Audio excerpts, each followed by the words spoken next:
জিনিসের দাম আগের তুলনায় অনেক কম।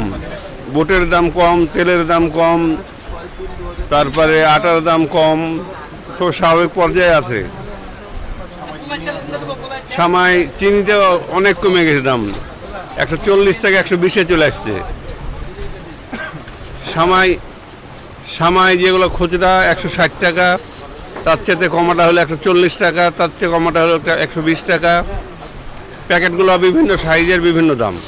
তো ঈদের তুলনায় সব কিছু সহনীয় পর্যায়ে আছে এবং আমাদের হাতের নাগালে আছে যে প্রত্যেকটা প্রোডাক্টই মানে গত ঈদের তুলনায় এবার সর্বনিম্ন একটু কম পাচ্ছি। প্রত্যেকটা আইটেমেই মানেও ভালো পাচ্ছি, দামেও কম পাচ্ছি। তো আমরা মানে একটা বিশ্বাস পাচ্ছি যে বর্তমান মার্কেটে যে চলছে সেভাবে চললে মানে সাধারণ মানুষ তারা আপনি একটা মানে সহনীয় পর্যায়ে থাকবে আর কি, তাদের হাতের নাগালে থাকবে। দামগুলো মোটামুটি অনেকই কম। যেরকম তেলের সিন্ডিকেট ছিল সেটাও নাই, এখন তেলও অ্যাভেলেবল। তারপরে চিনির দাম কমেছে, আদার্স অন্য প্রোডাক্টসেরও দাম কম, আমাদের ডাইল তেলের দাম কম।